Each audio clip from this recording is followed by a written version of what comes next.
forward to going over this topic. Little background on me and how exercise has played a part in my life. I'm a certified trainer, and so I ran a gym for about 4 years. I love exercise, so this is a great topic for me. But I also understand and am compassionate that there are people out there who don't necessarily love exercise for one of several reasons. One is they're intimidated by it, and another that they just don't have, they haven't had a good experience with it. So let's start with some stats that Dr. Anderson has on page 356. You'll see that green page. And some of these stats are pretty alarming. So first one is 60% of people get no regular exercise at all. Another stat, 25% get no regular exercise, as in planned exercise, eat exercise. And then 25% get no exercise at all. That means pretty much they're stationary, sitting all day, no walking, they just let life kind of pass them by. 50% begin, but then quit within 6 months. And Dr. Anderson does give us some reasons why that happens. And then the last stat there is 90% of equipment that people buy, it ends up going unused, or they use it as a coat rack or a catch-all.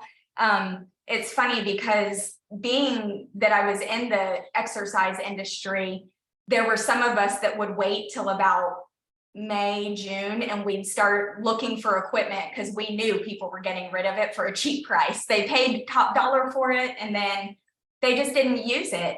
So, and Dr. Anderson realizes that this lack of exercise truly is a problem in America. I mean, worldwide as well, but particularly in America right now. So one of the reasons that people really struggle with getting into exercise and sticking to it is because their weight's not under control. And so do we have a program that offers a way for people to get that weight under control? We do, and that's awesome. So that's like a check mark there for, okay, there's the problem, we can fix that. So if you look at page 357, there are some barriers that primary barriers that people have to exercising, or why they quit exercising. One is there's not enough time. They feel guilty. Moms especially feel guilty about taking time away from their children and their families. You're unable to work out 5 days a week, so why bother? Are any of these excuses sounding like something anyone has said before? I know I have. The gym can be intimidating. And again, I was a trainer at a gym, so I understand the intimidation people felt coming in. A lot of times people come into a gym and they have no plan. They don't know what they're doing. All the equipment is intimidating because they don't know how to use it. They're embarrassed to ask. It can be expensive. And it can make people feel self-conscious. A lot of times these gyms have big mirrors, and I have found that is not the friendliest way to get people in the door, because it's intimidating to watch yourself in that mirror going, that doesn't look right. I don't think I'm doing that right. Or I feel big compared to this person, or weak compared to this person. So lots of excuses. Some others are people are afraid to aggravate an old injury. I've had a knee injury and a hip injury, so I understand that.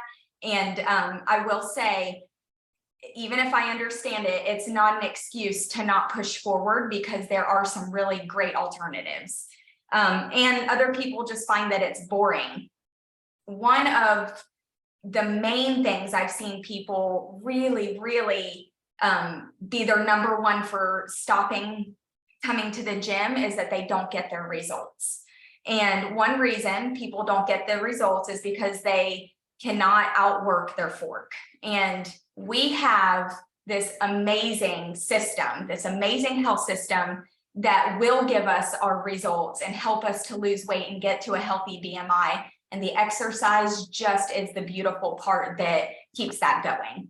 So does anybody have just a real quick, we want to keep the shares kind of short so we can get through this educational piece of this, but just a share of maybe how exercise truly has improved your journey as far as Optavia and how you've incorporated that.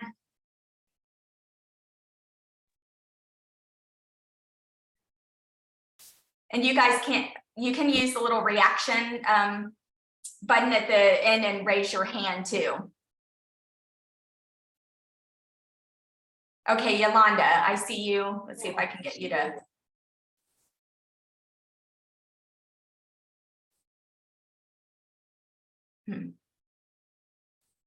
Let's see if I can get that to unmute. Sorry. What is happening? Can you unmute yourself? Yolanda, will it let you? Okay, let me see. Rachel, can you unmute Yolanda? I'm not able to. Yeah, the host, it's not set so that people cannot unmute themselves. So can someone else try? There we go. It came up. Okay. Okay. Thank you. You got it. You got it. Now, real quick, for me, when I first started Optavia and I had, this was 15 months ago, and I was only walking. Okay. And then I learned about, what Dr. Anderson had suggested. And a lot of it was getting into a routine. And so I couldn't do a single push-up before, and I'm 55 years old. And over time, I can now do 70 in a day. And, it was learning my own body strength and learning as the weight was releasing what I was capable of doing and what I knew I could do. So 3 days of strengthening and toning is pretty much what I do. And then the 10,000 steps that I try to do every day, which is still a challenge, but as long as we're doing, we're walking the dogs, we're getting out, but that exercise was helpful. And for me, knowing my own body strength has helped release a lot of the joint pain and help me, at the age that I am, and to hopefully keep going as I get older. That's awesome. Really cool. Jeanette. Hi, can you hear me? Yes, we can hear you. Yeah. I started my my gym journey about 3 months before I even got introduced to Optavia.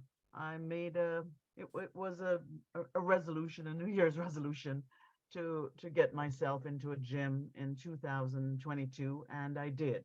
January 2nd, I was in a gym signing up, and I have managed to stay true to my plan through today. One of the things I did, and I can understand what you just said.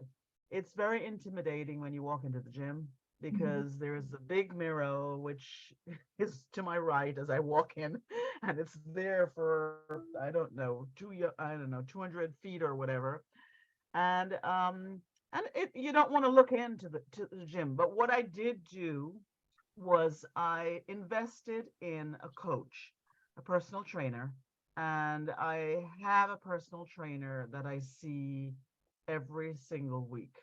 And that has helped me to understand the machines, how to use the machines. And it has given me the motivation to keep going, right? I know I have a commitment, I'm paying, so I can't afford not to go. And I now enjoy it. I actually enjoy going in. I enjoy how I feel after I'm through a routine. I now go in once a week with my personal trainer and once a week on my own. And if I can get in a third time, I do that whenever I can. But I do understand your point that it is a little intimidating because you don't know, you're not familiar with the machines. You don't know how to use them. You need someone to teach you. And so my way of going about it was just getting a personal trainer time and just understanding how to use all those machines, what they do for me, what part of the body I'm working on. And it's worked. That's awesome. That's awesome. And we're going to be talking about some of one of the reasons you were able to push through that. So thank you for sharing. Eric, did you have something? Yeah, actually, good morning. Good You know morning. what's funny is the expectation of the gym is the fix all, right? That was me 4 years ago. In the gym, 2, 3, 4 hours a day, expecting to see results. And that's the mindset. I want you guys to think about this. These gyms are billion-dollar industries that take your money. January 1st, they prey on us to go in there and everybody signs up that resolution that we all know fails by the 3rd week, right? That was me. I'm 50 years old, but that was me for years. I can remember having gym memberships that I never went to, but paid on them for 3 years. So my expectation then was, hey, I'm going to go to the gym, kill myself, lose weight, right? But it never happened. And that's what most of us go through. We go to the gym day 1, expect to see results day 1. Go to the gym day 2, day 3, day 4, expect to see results, but we don't, right? Only until I decided 4 years ago to change, like you said, stop trying to outrun my fork.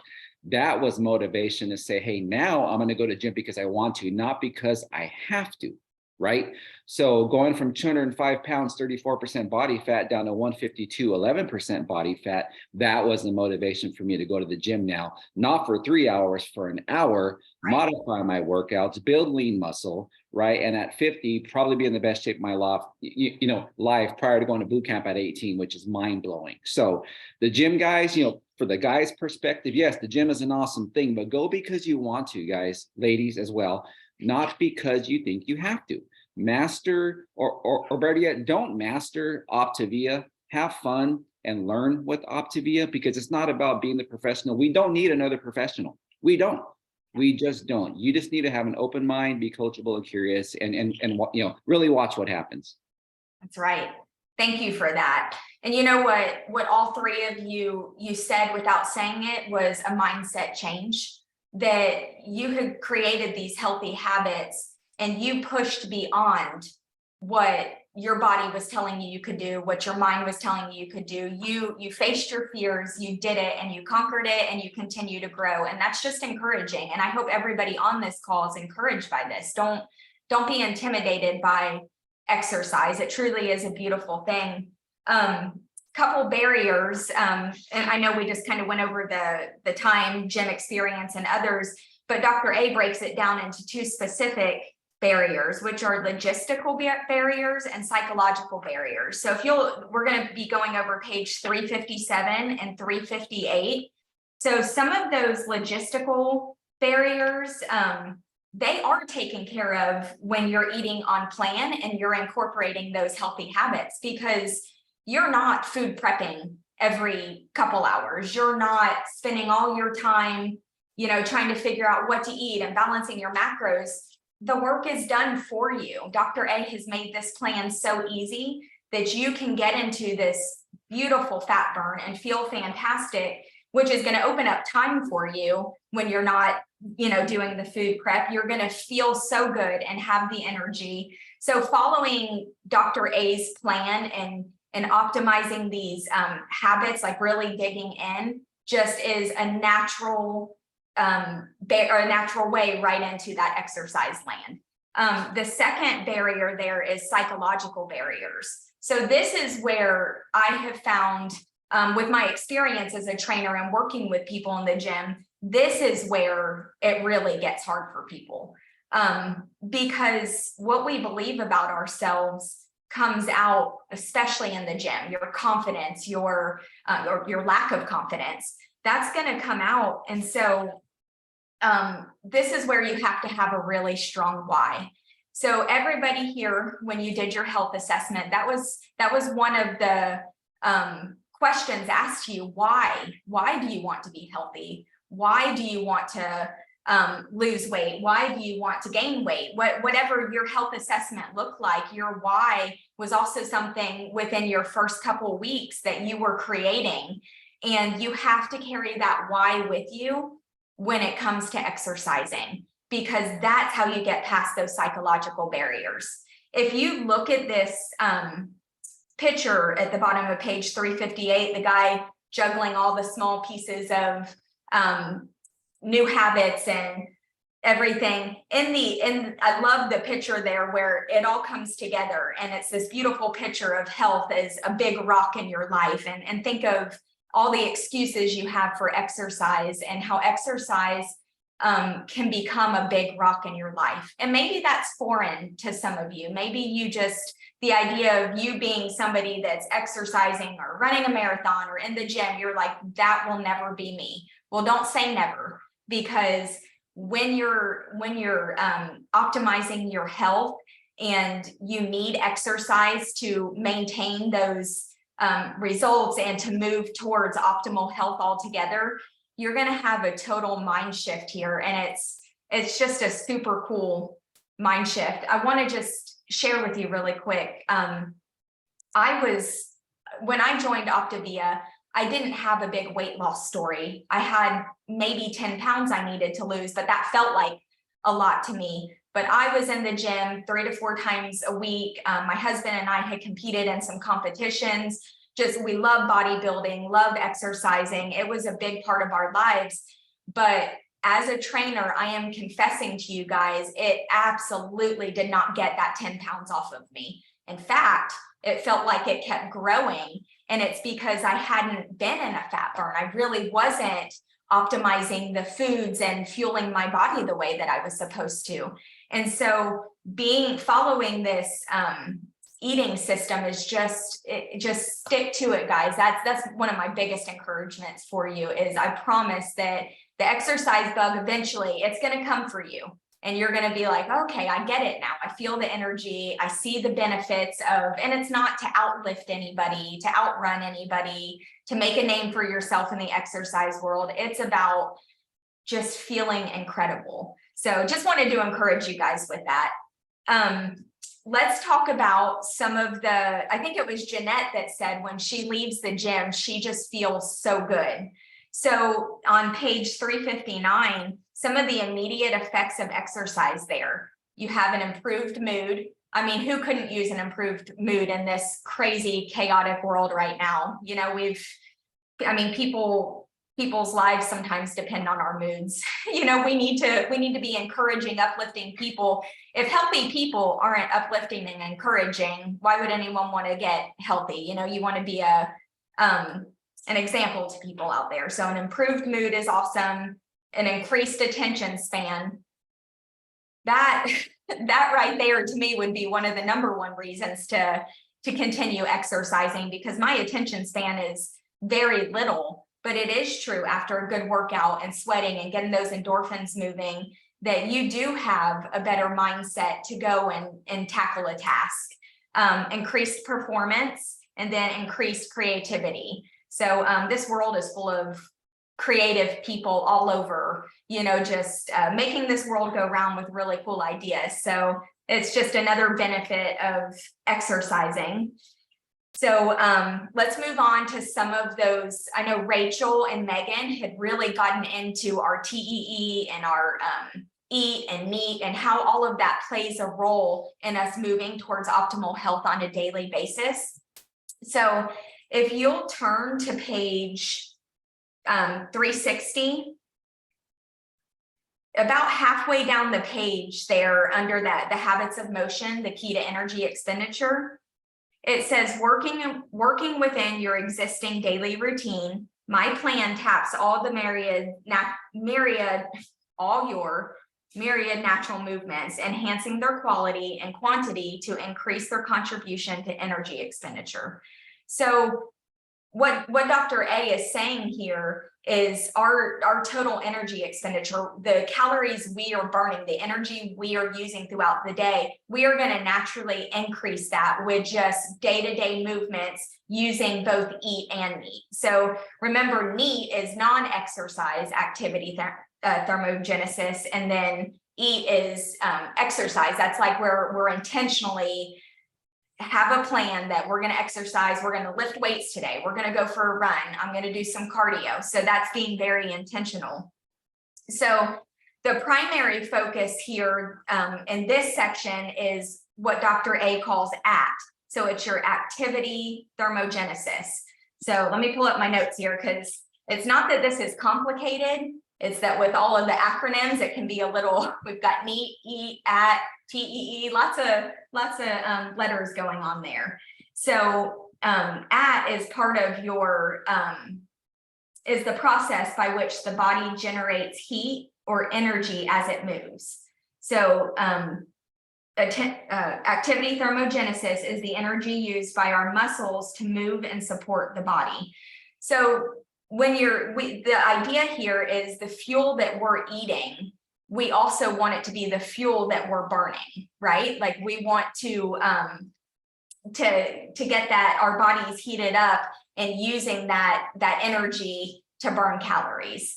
And so all of this is based on RTE, and Rachel a couple weeks ago really honed in on how to calculate that and how to make sure that you are active enough to make those numbers balance out, right? So that we're burners and not storers. Does that make sense to everybody? Any questions on that?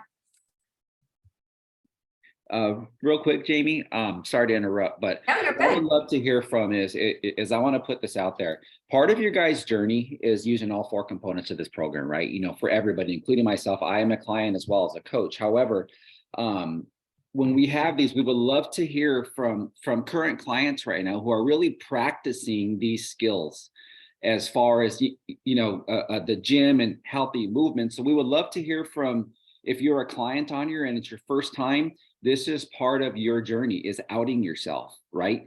That's going to really propel you forward. So we would really, really, really love to hear from maybe a client or two, quick minute on how your journey is actually going. It's okay. We're all family here. You know, we're all family here. And this is your safe zone right here, guys. Absolutely. Waiting for that hand to pop up, guys. Someone's got something to share.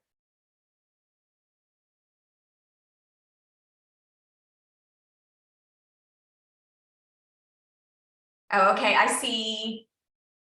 Trying to see if. Yeah, I believe I see Michelle from Kelly.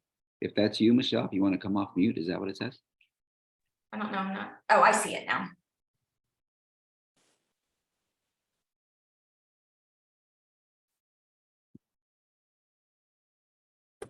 Is it like you want? Oh, there it goes. Yeah, sorry. I'm not very tech savvy on this whole thing. One of the things that someone made a comment about just learning to listen to your body, and that is absolutely true. And you have to, like, for me on my journey, I'm just like constantly thinking about, okay, now I got through January, I got myself walking those 10,000 steps, almost reaching 20,000 once a week at least. And now for February, it's like, okay, now I want to start making those flabby arms a little bit more firm, I guess. But that's one of the things, is the word that keeps coming up in Optavia is mindset and mindfulness. Like, why are you doing what you're doing? Do you really want to have that? I'm not going to say that I'm really successful. I've lost my weight. I'm through transition. My biggest struggle during all of it was I would wake up at like 2 or 3 in the morning and couldn't go back to sleep. I'm now able to sleep 7.5 hours.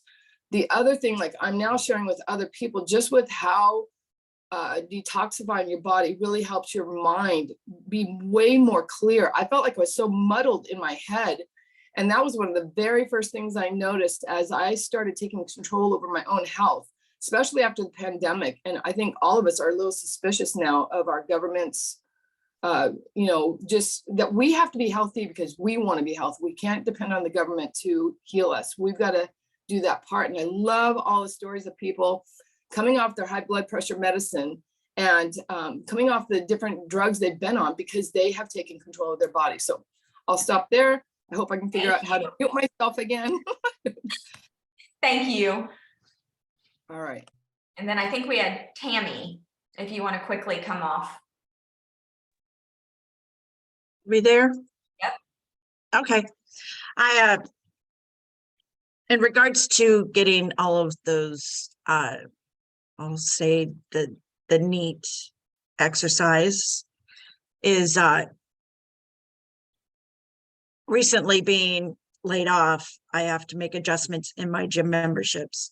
So now I'm really scheduling my walks, making sure I'm getting up more often. And I know my desk at home, my desk chair at home is making my back hurt so bad. I'm like, okay, I've got to get up and move more because it didn't hurt like this at work. I've got a walk plan. That's just motivation and staying busy. I was able to complete 100 classes at my Pilates class, my club Pilates, which was a lot of fun. So I was able to complete that before I suspended my membership there. And hopefully I'll be able to get back to it. But yeah, scheduling those walks is definitely important when you're in a state of unknown right now. Keeps me Awesome. going. Good. Thank you for sharing. And I love that you're intentional about your health and making it happen. And something she said was about having to quit the gym because of finances. You know, you don't need a gym to exercise. Are they convenient? Absolutely. But you can absolutely exercise without a gym and without equipment. And Julie and I are both certified trainers. And so we take turns planning our Nourished Fit. If you are not a part of that, talk to your coach. It's just a quick invite, a Facebook Nourished Fit, where we post the workouts each month, and they can be done with or without equipment. So we got your back, guys. You've got this. Anyone can do it. If you'll look at the bottom of page 361, that last paragraph, it says, think of it this way. EAT is like going to graduate school for your advanced degree in health. First, you need the prerequisites, and that's where NEAT comes in. So the NEAT is the non-exercise. So this is where sweeping your floors instead of letting the robot do it, or washing your own dishes instead of, you know, all of those standing, stairs, Samba, all of those things. So they come in. NEAT forms the basis of the first part of my movement plan, setting the right foundation for a progressive movement plan that's easy to learn and apply. So Dr. A in sections 211 and 212 has that motion plan laid out for you. So you guys are not on your own. He gives you the exercises to do, how to keep track of that, how to keep track of your heart rate and hit those target heart rate zones. There's even some awesome, on page 366 there on that left-hand side, there are some numbers you can plug in there and find out your heart rate and how to hit that target zone and stay healthy. And one thing Dr. A always says is, before you start a new plan, whether it's a food plan or exercise, make sure you tell your doctor. Make sure you have their permission. And this is coming from a doctor. That's what he does. So he knows the importance of your doctor knowing what's going on in your body. Rachel, did you have something you wanted to say? Yeah, I just wanted to, you know, kind of from my point of view, you know, especially looking at what we've shared formerly, I love that what this takes care of is the concepts and the mindsets that I came in with. And for me, that was very much intensity over consistency. And so I love that Dr. A is this is the first time that I was given that education of, let's look at what you can do consistently. Yes. The 10,000 steps, all of that. So I just wrote down, you know, consistency is the new black dress that we all want. And I don't know if you guys are noticing this as you're working through our plan. Are you guys noticing that you're putting away that extreme mindset? Like, I have to be in a 75 hard. I have to be in a, if that's where you live, you can correct that here and have something that you can do forever. And that was me. I was the intensity over consistency, because consistency is harder than intensity.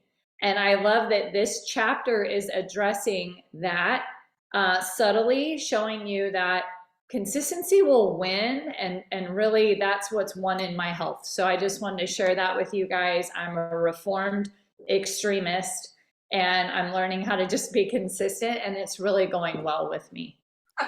Me too, Rachel, especially as someone who would have considered herself a gym rat. It was hit it hard, and then miss a week because I'm burnt out, and it does no good for anybody. So guys, really we're going to be getting into these next couple elements where Dr. A lays out a plan for you. So go ahead and look ahead a little bit and see, you know, see what that looks like. And the intimidation is just going to go way down because it truly is not intimidating.